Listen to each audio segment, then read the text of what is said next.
Versuch dir am besten einfach die Wahrheit vorzustellen. Welche Wahrheit? Da ist kein Artikel.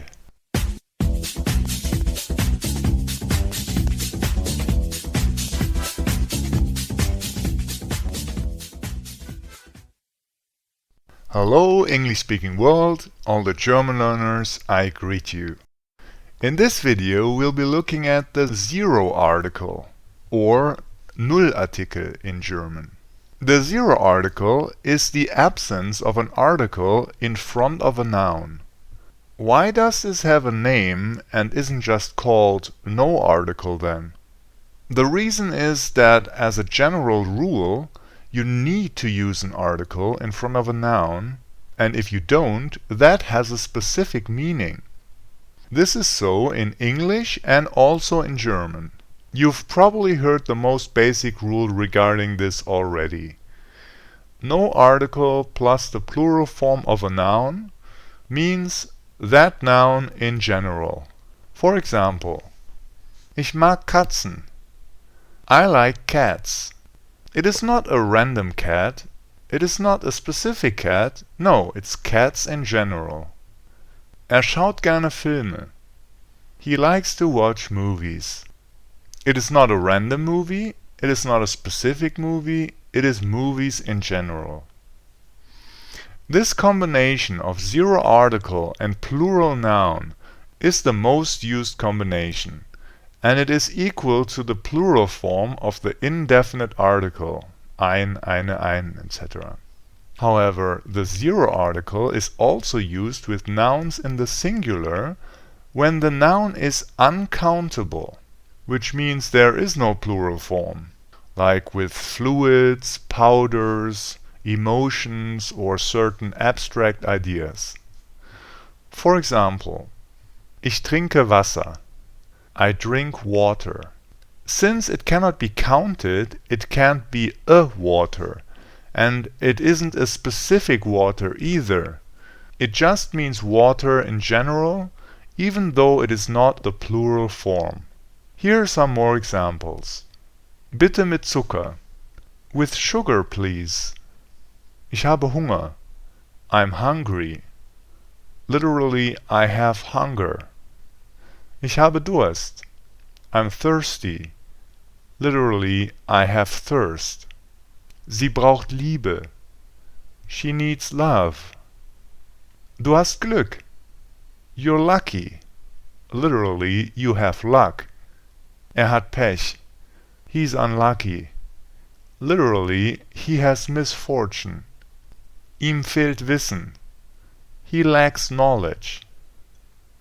There are three exceptions where the zero article is used in German, but not in English.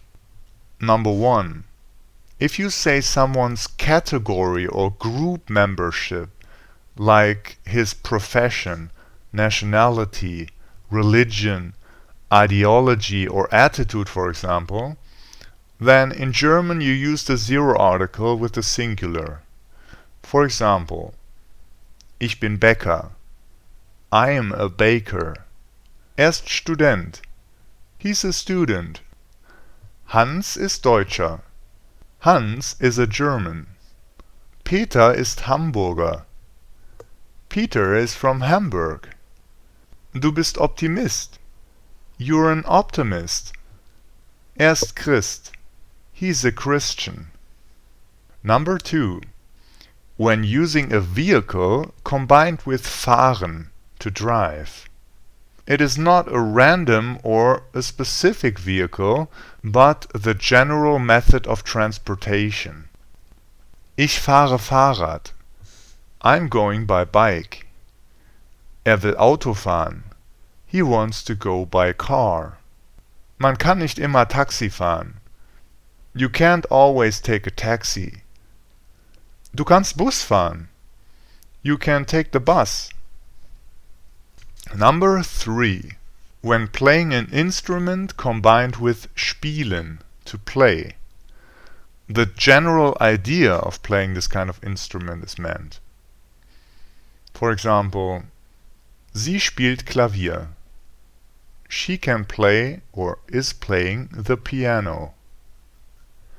Goethe spielt Flöte. Goethe plays the flute. Kannst du Gitarre spielen? Can you play the guitar? Let's look at what we've learned. Zero article or Nullartikel is when a noun comes without an article. Normally it is combined with a noun in the plural and means that it is in general.